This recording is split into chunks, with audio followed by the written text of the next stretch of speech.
And that is where I have the issue where I'm like, at a certain point, I think we got to look ourselves in the mirror as creatives and decide that we have done enough, that we belong where we are, that we are good, that we are deserving of the opportunities that we have put ourselves in front of, that we've prepared ourselves for.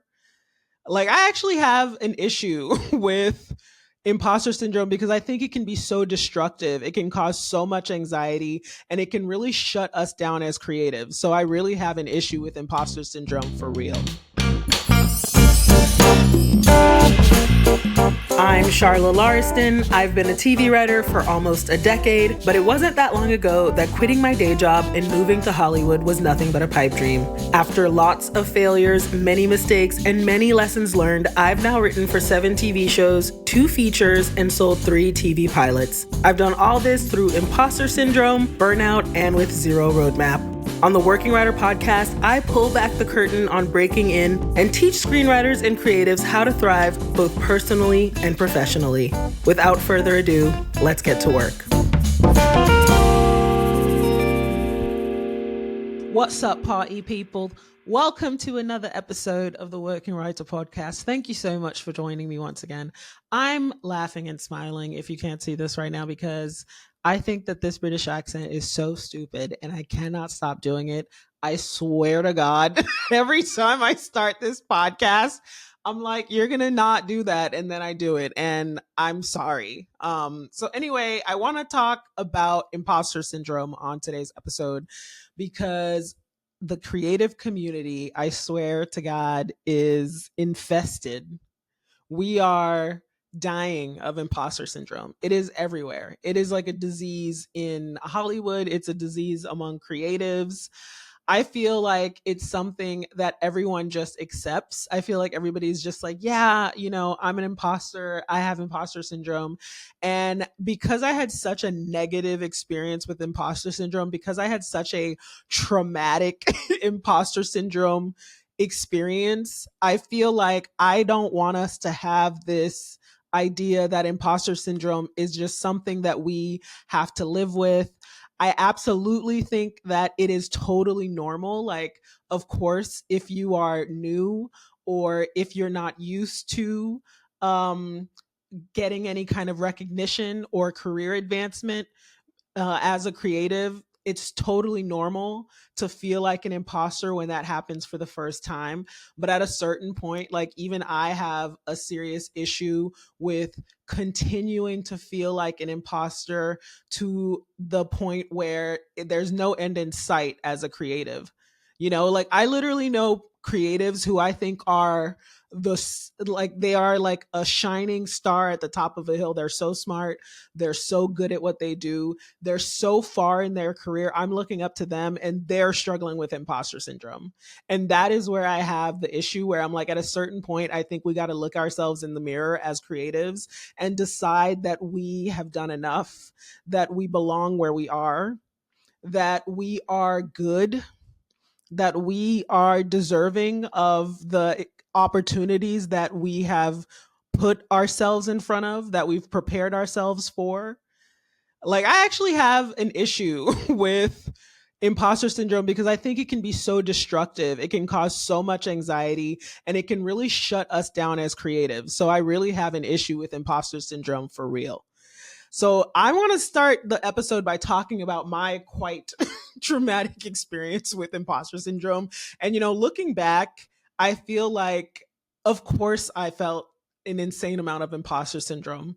Like, this experience that I had with imposter syndrome started on my first television writing job. I had been hustling for like 4 or 5 years as a improviser, as a stand-up comedian, as a writer. And I got this huge opportunity. My first TV writing job was Unbreakable Kimmy Schmidt. So you can imagine, as someone who is a Haitian immigrant, don't know nothing about no Hollywood. I've only been in the game for a handful of years. My first job as a comedian, And I'm sitting across from Tina Fey. What the fuck? I was like, you gotta be kidding me. I was eaten alive by the imposter syndrome. And if for some reason you don't know what imposter syndrome is, which I can't believe it, but for the purposes of the podcast, it is when you feel like a fraud. It's when you feel like you're a fake, you're not real, you don't belong, you're not supposed to actually be where you are. Your accomplishments don't reflect you, they reflect some other like luck or miracle or something like that, even though you've worked your ass off for it for years. um it's somehow feeling like you're tricking people. You really actually don't belong there, and you didn't really make it, and it eats you alive for some of us, like it did for me. So that was my first experience with imposter syndrome, was on the Unbreakable Kimmy Schmidt show. um I was also making the most money I'd ever made before, and I clearly feel like I feel like that's a whole other thing.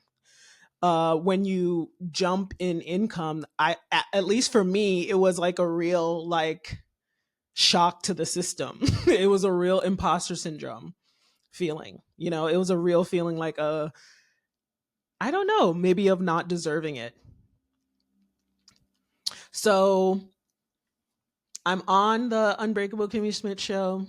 I'm sitting across from Tina Fey and like all of these really great writers that I really respect. And when the imposter syndrome started to set in, what started to happen was that I really shut down. It really shut me down. It made me, because I felt like an imposter, because I felt like I didn't belong there. I overthought every single pitch. I sat there thinking so much about how I was going to pitch it, if it was a good enough pitch, if it was a good idea, when really it really impeded my job performance, I think, which created a really crazy cycle of imposter syndrome. So I shut down and don't pitch as much, so I feel bad about not pitching as much as everybody else. I'm starting to notice how quiet I am, because everybody else is pitching a lot and they're pitching so much more confidently than I am. And your whole job is to pitch. I mean, a huge aspect of your job as a screenwriter in the writer's room is to pitch your ideas. You are hired for your point of view. You're hired for your voice. You're hired for your contributing your voice to the ideas of the show. So my imposter syndrome impeded a huge amount of my job. It was so debilitating, this imposter syndrome that I experienced on Kimmy Schmidt. And what was crazy was, like, on the outside, everybody was so happy for me, and I couldn't be happy for myself on that show, which when I look back, I feel so much compassion for the Charla that was so nervous and so scared on Kimmy Schmidt. Because here's what I have to say about imposter syndrome, right? Ultimately, at least in my case, for me, for sure, imposter syndrome at its core was about belonging for me. Somewhere in my background, somewhere in my early days, I had an inconsistent foundation in my upbringing where I really had to question my belonging. I had to question whether I was good enough, or that, I was not instilled with the belief that I fundamentally belonged. I didn't have to do anything. I didn't have to be perfect to belong. I didn't have to be good to belong. I belonged because I'm here. Fundamentally, this is something that I did not get in my early days. And I think for a lot of us, we don't recognize that we didn't get that in our early days. And it contributes later to imposter syndrome. And then the other thing about the imposter syndrome I was experiencing, that, like, I was going through this really terrible cycle of just feeling worse and worse about myself, was that I wish that I understood that imposter syndrome is super normal. Of course, I feel like an imposter. I am new. It is my first job, or my first TV writing job. yeah, it's normal to not feel like I belong when I am new.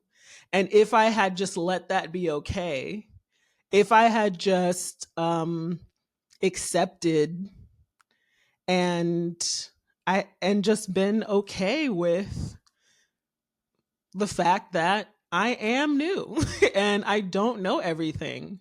But my perfectionism and my fear that I didn't actually really belong there made me overcompensate by and pretend that I knew what I actually could have no way of knowing, which is the experience of being in a TV writer's room because I had not been in there before, you know?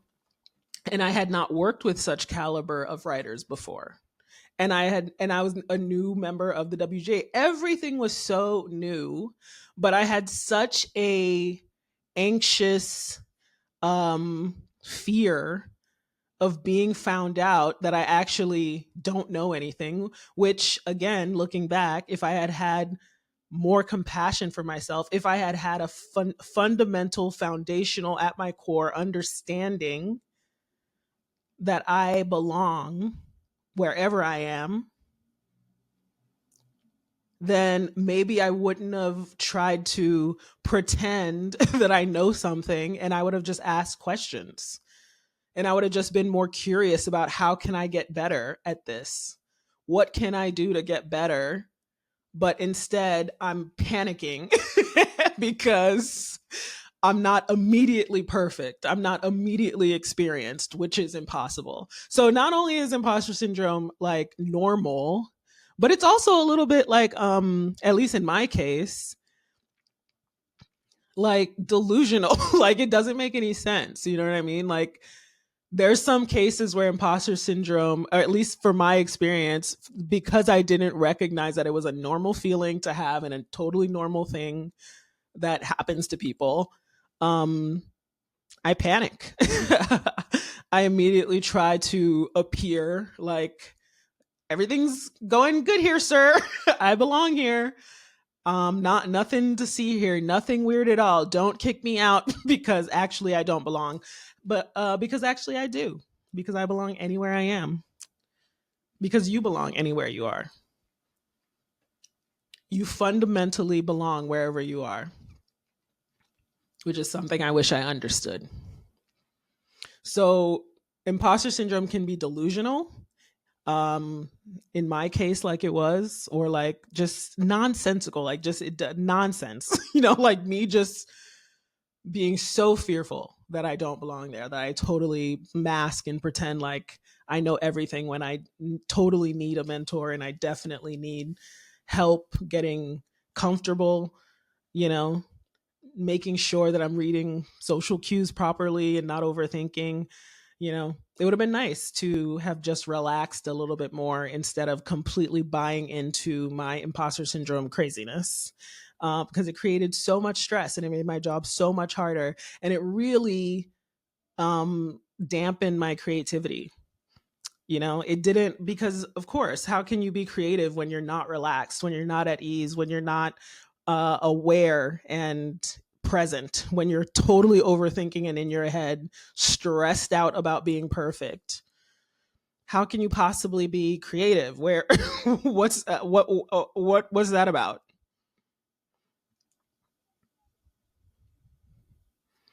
So yeah, of course I felt imposter syndrome. It's totally normal.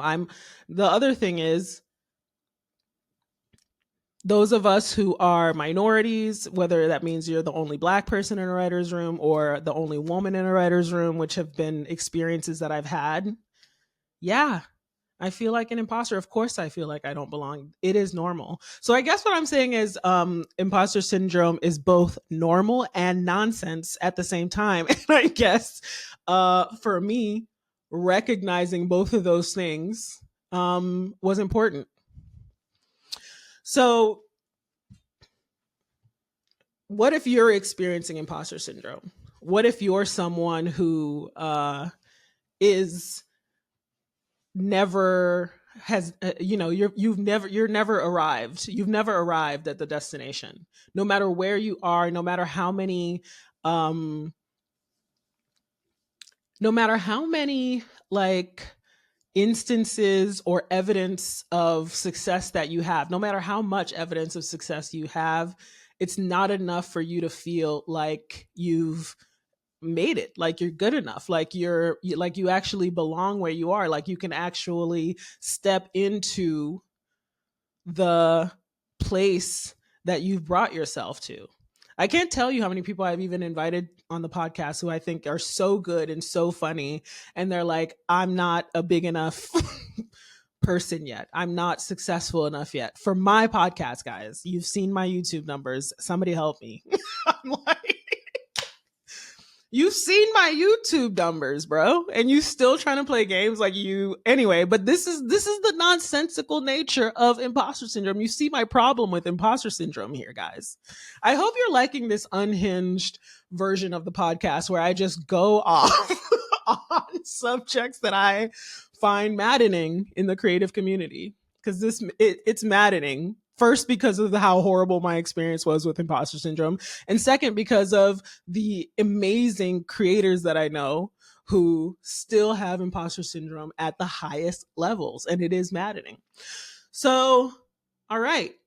If you are struggling with imposter syndrome, what do you do? You know? So here's a few tips on what to do if you are struggling with imposter syndrome. So, my first tip is something that I kind of mentioned already, and that is to accept that you feel like an imposter. Acceptance, which is a major tenet of mindfulness and being present and in the moment, acceptance is a huge tool when it comes to imposter syndrome. Because if I had just accepted that I was new and that I don't know everything, it might have given me the permission to ask questions, to be okay with not knowing certain things, to be okay with not being really good immediately off the bat. And I don't just mean really good at writing, I mean really good at being in a writer's room, because these are two very separate jobs. Being a good writer and being a good contributor to a writer's room are two very different jobs, because being in the writer's room requires you to interact and engage and contribute and talk and be present and in the moment and listen. So that's a really specific job, and I could have given myself a little bit of grace to grow into a good TV writer by accepting that I am new and that I feel like an imposter, and that's okay. Is it possible that it's okay to be new and to not quite belong yet? That's okay. It's okay that I don't quite belong yet, but I will, because I fundamentally belong to myself. I fundamentally belong wherever I am. So the fact that I am new is okay, and I can accept that.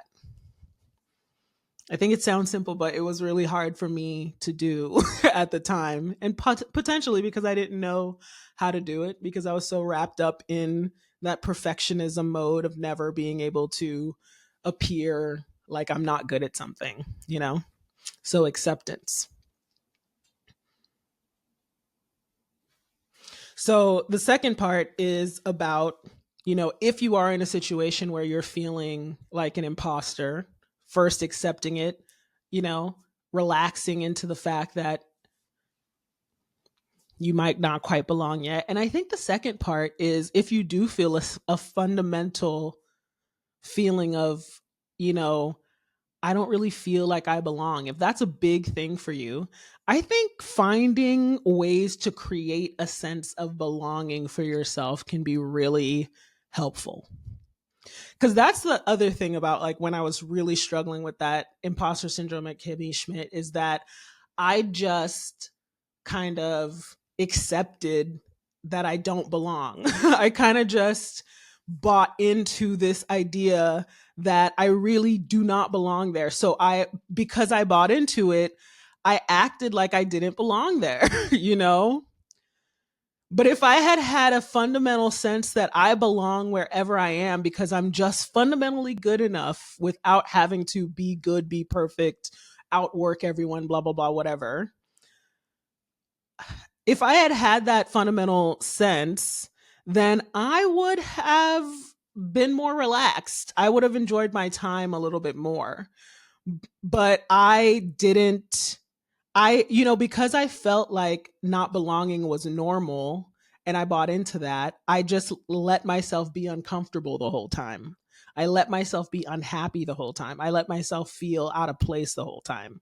But I actually feel like if I had recognized that that feeling is not okay to continue on long term, it's actually like really unsustainable. It really like depresses the mind and the body and makes the job really really hard.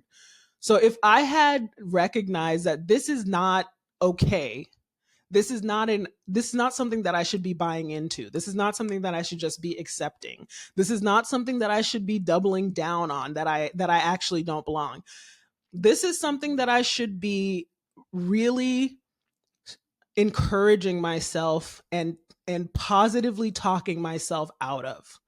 This is something that I need to really be on my own side here, really encourage myself here because I want to enjoy my present moment. I want to enjoy my experience.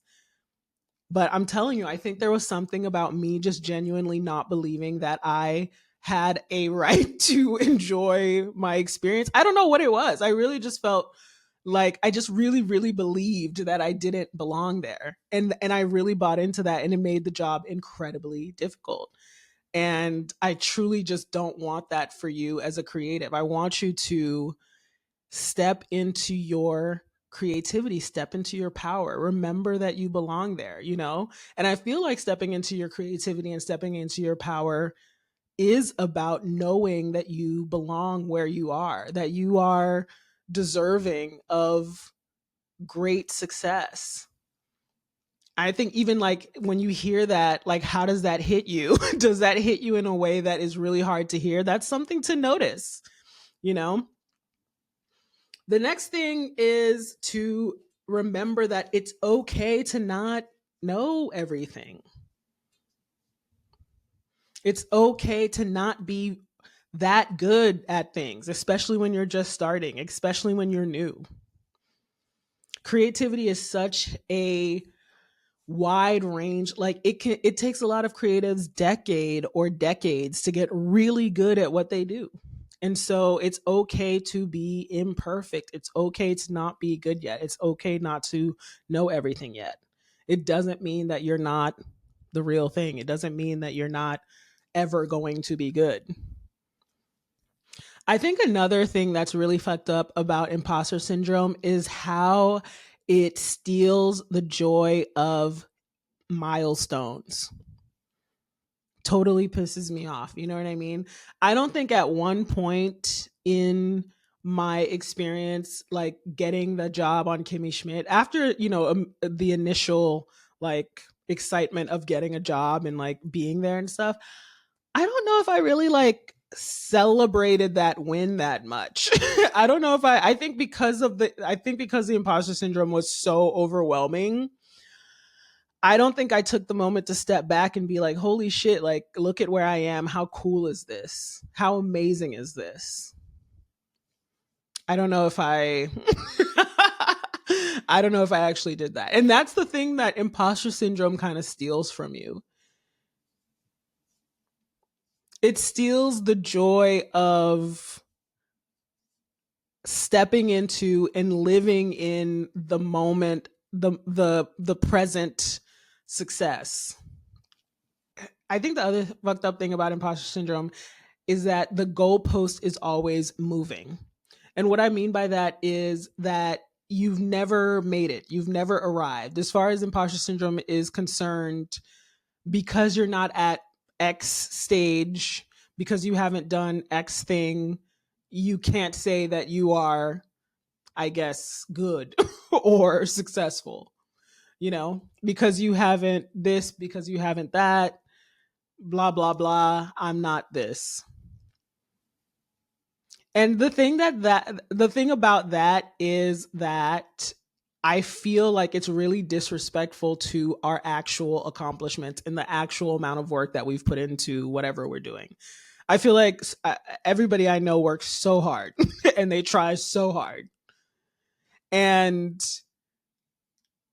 they've never, as far as they're concerned, they've never arrived. They haven't done this blank thing. So that means that they're not blank.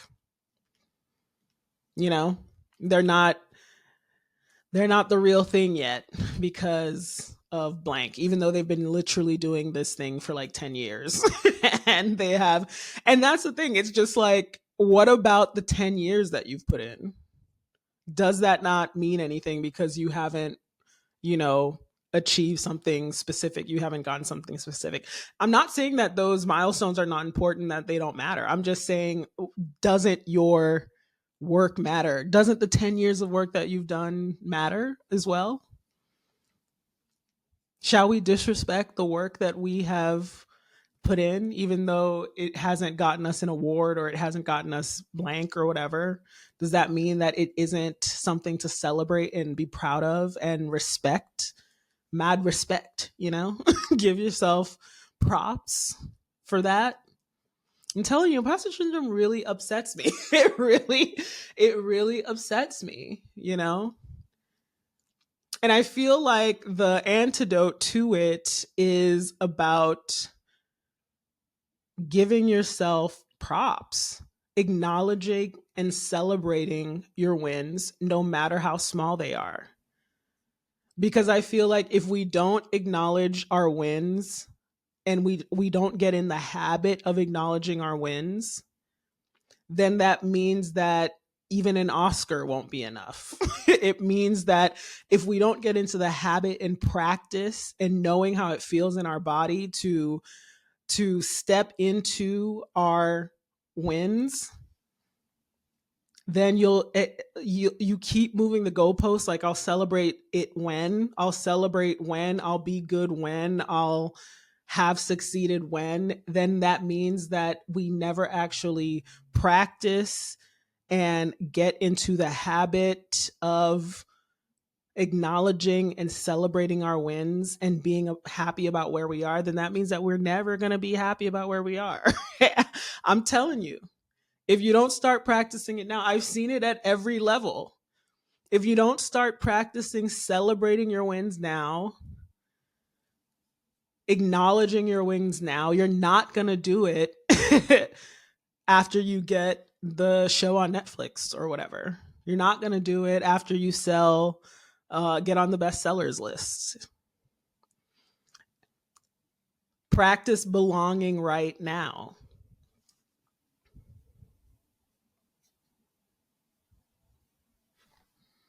Practice accepting that it's okay to make mistakes, that it's okay to be imperfect, that it's okay to be new, that it's okay to be different from everybody else on your team or, in your industry or whatever's going on. Practice belonging now. Practice feeling okay with where you are right now, because it's not going to come when you do the thing. I promise you. It's just gonna, imposter syndrome, I'm telling you, is this insane. It's insanity. It's bananas. So I hope you enjoyed this incredibly unhinged talk on imposter syndrome. And I hope that it was helpful to you. I really, really do. I'm telling you. Like, I hope I said something useful, because I'm not even sure. How can you practice accepting where you are? How can you practice acceptance? How can you practice being imperfect and letting that be okay? How can you practice belonging now, before and without anything having to validate that you belong, because validation never comes from the outside. It only ever comes from the inside. How can you practice validating yourself right now so that you can truly acknowledge and celebrate your wins when they happen and step into whatever success you get without anxiety, without overthinking?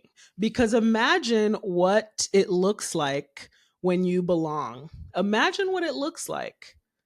How present and in the moment are you when you belong? Incredibly. How creative can you be when you feel a deep sense of belonging? How at ease and at peace and, you know, present and in the moment and creative and contributory and energized are you when you have a deep sense of belonging, when you have a deep sense that you are always arriving, that you never really arrive, so you have to celebrate the wins right now. I hope that this made sense, guys. Genuinely feel like this was quite unhinged of a talk for imposter syndrome, but it is what it is, you guys are great. Keep it up. I hope this was helpful. Until next time, get out there, get to work.